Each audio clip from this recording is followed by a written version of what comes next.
Shalom, shalom tout le monde, j'espère que vous allez bien. Eh bien, nous allons étudier aujourd'hui une notion aussi importante dans la Torah, c'est l'honneur aux parents. Vous savez, l'honneur aux parents, c'est le seul commandement parmi les 10 où Akadosh Baruch Hu nous a donné ce commandement avec une promesse. C'est le seul commandement qui a une promesse. Honore ton père afin que tes jours soient prolongés sur terre. Alors, certains pensent que il suffit d'honorer les parents de leur vivant et après leur mort, on a rempli notre mission, on n'a plus besoin de le faire. Oh que non. Ce matin, aujourd'hui, nous allons voir un autre aspect de l'honneur des parents après leur disparition.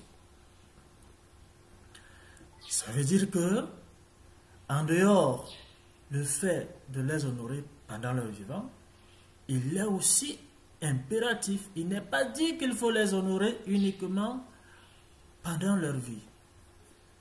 Nous avons l'obligation de les honorer et jusqu'à leur disparition.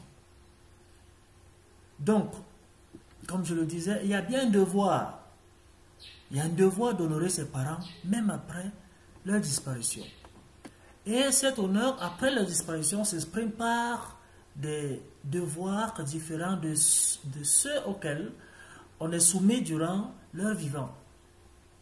Comme nous allons, n'est-ce pas, l'expliquer de manière basique, de manière sommaire, parce que nous n'irons pas tellement en profondeur dans cette notion. Alors, comment honorer les parents après leur mort? C'est la question qu'on va se poser. Nos sages, ils ont édicté un certain nombre de moyens spécifiques nous permettant d'honorer nos parents après leur disparition. Ces moyens visent principalement à les aider à acquérir du mérite par le bien de nos bonnes actions. Et voici, n'est-ce pas, quelques exemples. Nous avons le premier exemple ici. On va dire, on récite le Kiddush. Il faut réciter le Kaddish autant pour moi. On récite le Kaddish, pas le Kiddush. Le Kaddish, le Kiddush, c'est différent. Donc, on va te demander de réciter le Kaddish pour la mémoire du parent défunt. Le Kaddish, effectivement, certains vont se poser la question, c'est quoi le Kaddish? C'est cette prière-là de sanctification du nom divin extrêmement puissante. Cette prière. Elle est dite en araméen et qui a le pouvoir d'annuler même 70 années de malheur décrété sur quelqu'un. Je dis bien, le Kaddish a le pouvoir d'annuler, n'est-ce pas, 70 années de malheur décrété sur quelqu'un. Voilà la force du Kaddish. On va s'arrêter là. On n'ira pas en profondeur. Et on verra qu'au cours de la première année du deuil du défunt ou du parent, il est généralement recommandé que les descendants récitent cette prière chaque fois qu'ils le peuvent. Et la prière, bien évidemment, elle ne se récite que dans une assemblée où il y a au moins 10 hommes adultes. C'est la condition du Kaddish. Il faut la réciter autour de 10 hommes adultes. Lorsqu'il y a 10 hommes, il vous est permis de réciter le Kaddish. Moins de 10, non. Ne le faites jamais. Ne le faites pas. On récite également ce Kaddish chaque année. Le jour, n'est-ce pas, de l'anniversaire de décès du défunt. Alors, lorsque vous vous souvenez, n'est-ce pas, la date de la disparition de notre défunt parent, on te dit, ce jour, il faut réciter le Kaddish. Toujours autour de 10 personnes, 10 hommes. Et grâce à cela, le mérite de l'âme du défunt se voit agrandi et consolidé, et il va recevoir l'expiation pour ses fautes. Et cela est expliqué dans la Gemara Sanhedrin 104a. Vous verrez ça là-bas, c'est bien expliqué. Et ceci lui épargnera les souffrances de l'enfer. Il s'agit de qui? Du défunt. Et favorisera son entrée au Gan Eden. Le Gan Eden ici, bien évidemment, le jardin d'Éden. Donc, le Shelach HaKadosh dit que cela s'applique à tout parent, quoi qu'il ait pu faire. Vous comprenez la puissance du Kaddish. Cela peut s'appliquer à tout parent, quoi qu'il ait pu faire. Alors, un deuxième exemple de cet honneur des parents disparus, on va dire qu'il faut étudier la Torah ou demander à un étudiant en Torah de dédier son étude à l'élévation de l'âme du défunt. Et nos sages dans le Midrash nous enseignent que l'étude de la Torah permet une totale rédemption pour l'âme, même d'un méchant total. En étudiant la Torah de manière sincère, de manière assidue, alors tu vas permettre à ce qu'il y ait la rédemption de l'âme du défunt. Même s'il est méchant, on te dit que cela est possible. Il y a un autre exemple, c'est la Tzedaka. Tzedaka qui est la bienfaisance, la bonté. Voilà comment la Tzedaka peut se définir. La bienfaisance, la bonté. Donner la Tzedaka au nom de la personne disparue. C'est-à-dire, en donnant la Tzedaka, je dois élever une prière, je dois faire l'intention de prière. Chaque fois que vous le faites, ayez l'intention de l'effectuer pour l'élévation de l'âme de l'être disparu et dédier verbalement cette action pour l'élévation de son âme. Ce dont je parlais de l'intention de prière. Et nos bonnes actions accomplies en faveur du défunt lui procurent du mérite et attirent sur lui la bienveillance et la miséricorde divine. Vous voyez qu'à partir de ce moment, il ne suffit pas de donner de la tzedaka, mais il faut multiplier effectivement les bonnes actions. Et c'est à partir de ces bonnes actions que ça va attirer sur lui la bienveillance et la miséricorde divine. Si je corrige ma manière de fonctionner, de me comporter, de les midotes, ma nature, et que je soigne mon âme, comme on l'a appris il y a quelque temps, ça permet que, n'est-ce pas, cela puisse attirer par ses mérites la bienveillance divine. Un autre exemple, on demande également d'organiser une cérémonie à l'occasion de l'anniversaire de son décès, c'est-à-dire la personne disparue. On dit qu'il faut organiser une cérémonie à cette occasion. Donc, à l'anniversaire, au cours de laquelle on va étudier, n'est-ce pas, la Torah. On peut réciter également le Yizkor. Le Yizkor ici, c'est la prière du souvenir. Une prière que on retrouve dans nos livres de prière, le Sidou. On peut trouver le Iskor dedans. Alors, pendant cette occasion également, l'anniversaire, on récite le Kaddish et on allume des bougies en sa mémoire. Vous voyez? Donc pendant cette cérémonie, on doit réciter le Iskor, on doit dire le Kaddish et on doit allumer des bougies en sa mémoire. Si on ne peut pas le faire au jour de l'anniversaire, on peut aussi le faire à l'occasion, n'est-ce pas, de Rosh Hashanah. Rosh Hashanah ou Yom Kippour. Et pour le détail, n'est-ce pas, de cette cérémonie, je vous demande simplement, vous pouvez écrire au Grand Rabbinat d'Afrique, sur sa page YouTube, Facebook, il y a des contacts là-bas, vous pourrez appeler, demander des conseils, comment est-ce que cela peut se faire, pour que vous ayez, n'est-ce pas, un meilleur suivi.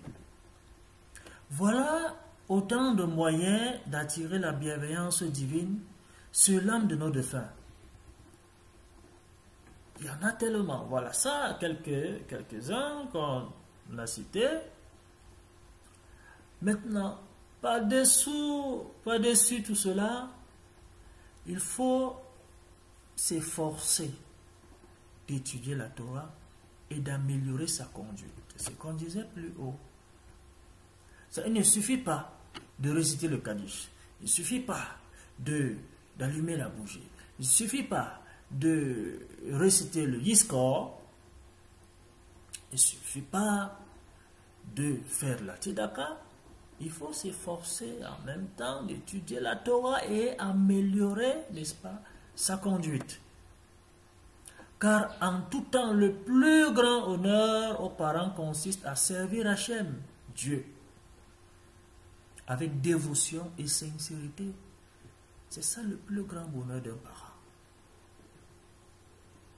Et des millions, soit ministre, soit chef d'État, soit maire, soit au cadre d'administration, un directeur, c'est des biens matériels. Le véritable bonheur d'un parent, c'est de savoir que son fils, il fait la volonté d'Hachem. Il observe les commandements et les lois, comme il se doit. Celui qui se conduit, n'est-ce pas, comme la Torah le demande, il honore ses parents de leur vivant et après leur décès. Donc, sois sûr d'une chose, si tu observes la Torah, tu ne peux pas observer la Torah sans accomplir la mitzvah d'honorer ses parents. C'est impossible. Sache qu'en le faisant, tu les honores de leur vivant et après leur mort.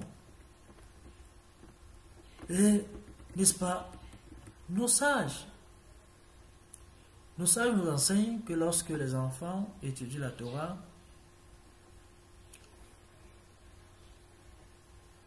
ils se préservent des fautes et accomplissent les mitzvot. Les mitzvot étant ici les commandements. Le défunt est protégé à partir de ce moment des punitions divines et reçoit une grande récompense. Et pour mieux illustrer cela, il y a une histoire racontée, présentée par le Midrash à ce sujet, qui raconte que un jour, Rabbi Akiva aperçut un homme portant une lourde charge sur sa tête et qui courait comme un cheval. Rabbi Akiva, c'est l'un des maîtres sur lesquels le Nosach Feki le grand rabbinat d'Afrique s'appuie pour démontrer que les Bantous israélites sont également partie prenante du projet Israël. Alors Rabbi Akiva, comme je le disais, il a aperçu un homme qui avait une lourde charge. Et il courait avec sa charge comme du cheval. Et puis, Rabbi Akiva lui ordonna de s'arrêter et demanda pourquoi fais-tu un travail aussi dur? Si tu es un esclave, je vais te racheter. Si tu es pauvre, je vais t'enrichir. Alors il était tellement peiné de voir quelqu'un, non seulement il a une lourde charge, mais il court. Il a senti certainement quelque chose. C'est quand même Rabbi Akiva. Il dit, arrête-toi. Pourquoi tu fais un travail aussi dur? Alors, moi, faisons un marché. Si tu es l'esclave, je vais te racheter. Mais si tu es pauvre, je vais également t'enrichir. C'est-à-dire, je vais résoudre ton problème. Et puis, l'homme répondit, il a regardé, il a répondu, s'il te plaît, il dit, s'il te plaît, ne me retiens pas. De peur que me réprimande les préposés à mon supplice, qui consiste à couper le bois avec lequel on me brûle. C'est-à-dire, le monsieur était condamné à porter le bois, et ce même bois, on devait le brûler avec. Et Rabbi Akiva lui a demandé, mon fils, quel était ton métier dans le monde? Vous voyez? Il ne demande pas que, mais qu'est-ce que tu as fait? Il lui demande simplement, tu faisais quoi comme activité dans le monde? C'est à partir de cette question, ça allait l'amener à comprendre s'il s'était mal comporté et savoir comment on peut résoudre son problème. Il dit, ben, quel est ton métier? Et l'homme me dit, j'étais percepteur d'impôts, j'avantageais les riches et je persécutais les nécessiteux. J'ai commis encore d'autres fautes très graves. Vous voyez? Le pouvoir de l'argent. J'étais percepteur d'impôts. Et on voit tout ce qui se passe dans le monde aujourd'hui, la corruption qui se trouve dans les services des impôts, dans les services administratifs de nos pays. Lorsque tu as besoin d'un service, il faut donner de l'argent. Voilà son travail. Sans le juger. Et puis, Rabbi Akiva lui dit, as-tu entendu par hasard ceux qui sont préposés à ton supplice, s'il existe une solution pour toi?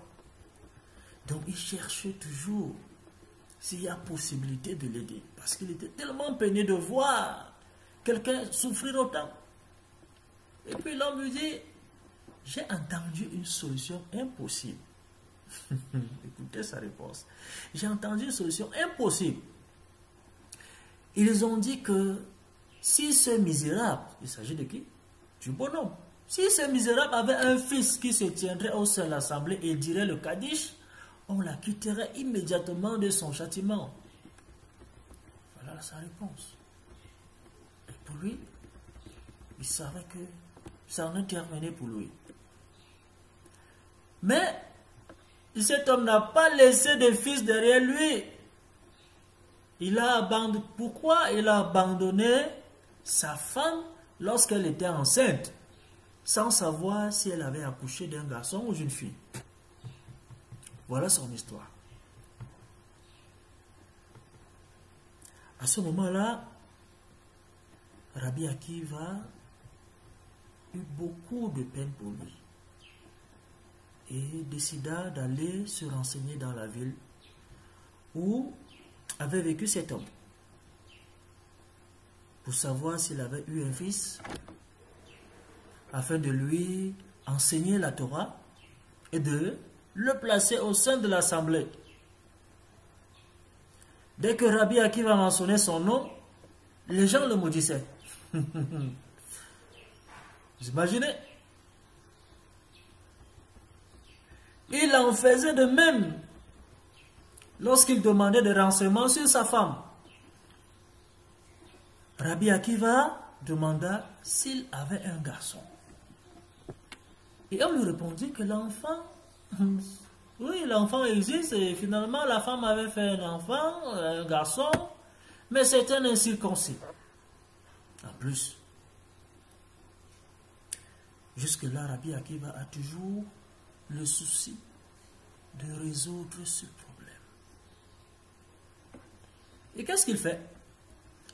Il alla trouver l'enfant et il l'a circoncis. Et il a commencé à lui enseigner la Torah, notamment le schéma, la Amida, le Birkat Amazon. Il le plaça devant l'assemblée par la suite et il dit le Kaddish. L'assemblée répondit Yehesheme Rabba. Et Rabbi Akiva lui enseigner par la suite la Mishnah et le Talmud, les lois, jusqu'à ce qu'il devienne un grand érudit dans la Torah. Et il s'agit bien évidemment Rabbi Nachum à Pakoulé, duquel sortirent, n'est-ce pas, de nombreux érudits dans la Torah. Et ainsi qu'on sait qu'il devint un héritier de Torah. À cet instant, on libéra son défunt père de ses souffrances.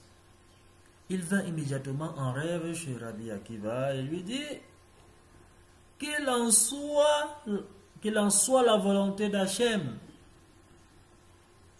que ton esprit soit apaisé dans le monde futur, comme tu as apaisé mon esprit, car tu m'as épargné du châtiment de l'enfer.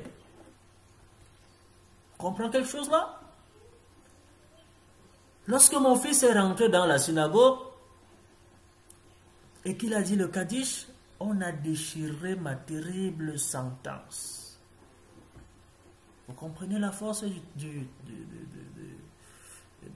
Kaddish, le pouvoir de dire le Kaddish, la nécessité de dire le Kaddish. Un fils qui était incirconcis, il a été récupéré par Rabbi Akiva, qui lui a enseigné le schéma, la Amida, le Birkat Amazon. Il a dit le Kaddish pour la mémoire de son père. On a déchiré sa sentence. Et lorsqu'il est devenu un érudit, qu'on l'a nommé Rabbi, vous savez ce qui s'est passé? Le monsieur dit, on a placé ma chaise dans le Gan Eden parmi les justes et les pieux. On m'a couronné de plusieurs couronnes. C'est pas ton mérite que j'ai bénéficié. Tout ceci, ça c'est le témoignage de celui qui était condamné. Vous voyez, tellement on a mystifié, on a diabolisé nos parents. On verra qu'il n'y a que chez les blancs qu'on trouve des justes, des tzadikim, qu'on trouve des pieux, qu'on trouve des saints. Mais chez nous en Afrique, ça n'existe pas. Nos propres parents, il est difficile d'honorer nos propres parents. De leur vivant, pire encore après leur mort. Et déjà, quand ils meurent, on dit, bah, les morts sont morts. Alors, c'est le problème, ça. Ils n'ont qu'à résoudre les problèmes après la mort avec Akadosh Baruch Hu. Mais que non. Comment se fait-il que nos parents quittent ce monde? Dès qu'on l'a enterré, on l'a oublié. Il est difficile d'aller nettoyer sa tombe. Il est difficile d'aller déposer une bougie. Parfois même, on l'oublie complètement. Pour ceux qui connaissent, ont déjà voyagé en Israël, savez-vous la raison principale? Quel est le motif principal qu'est-ce qui motive les gens à aller en Israël?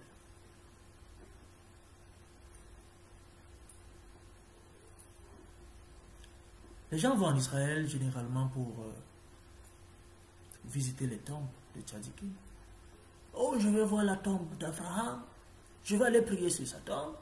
Je vais aller voir la tombe d'Israël, la tombe de Shimshon, la tombe de Rachel, Léa, Sarah. Mais, ils vont faire quoi là-bas? C'est pour élever des prières. C'est pas mauvais en soi. Mais nous oublions une chose. C'est grâce à mes parents que je vis. C'est grâce à mes grands-parents que je vis. Comment je ne vais pas honorer mes grands-parents après leur mort? C'est Abraham que je vais honorer. Vous pensez que cet honneur aura un sens? Pas du tout. Balaie d'abord ta maison avant de balayer la maison, celle de ton voisin. Alors lorsqu'on nous dit qu'il faut honorer nos défunts, même après leur mort, voilà un exemple de Rabbi Akiva qui est raconté dans le Midrash. Nos parents, que ce soit leurs vivants, que ce soit leurs morts, nous devons comprendre qu'ils sont aussi importants pour nous. Savez-vous que nous avons tellement de blocages parce que nous n'observons pas cette mitzvah? Tellement de blocages, tellement de difficultés dans nos vies. Nous crions tous les jours, on récite des télim, on récite tout genre de prières, on fait des jeûnes à sec, on fait je ne voulais pas prononcer le mot. Mais nous oublions qu'il s'agit d'un seul petit détail. Un seul détail. C'est lire le Kaddish. Allumer les bougies. Nettoyer les tombes de nos disparus. Les arranger. Parfois même tu arrives à un endroit, on te dit qu'il y a les tombes ici. Tu ne sauras jamais. Comment peut-on oublier où on a enterré nos disparus? Comment peut-on négliger les tombes de nos disparus? C'est très grave ça. Alors nous avons l'obligation, à partir de cet enseignement, comprendre que nous devons honorer nos parents même après leur disparition. Et on comprend à partir de là que la mitzvah, c'est-à-dire l'ordonnance d'honorer ses parents, ne s'arrête pas après le décès. Non, ça ne s'arrête pas après leur décès. Il faut les honorer jusqu'à ce que nous-mêmes parvenions à quitter ce monde. Voilà la condition. Voilà la meilleure manière d'honorer, n'est-ce pas, nos parents. Baruch Adonai, Leolam, Amen, Ve Amen.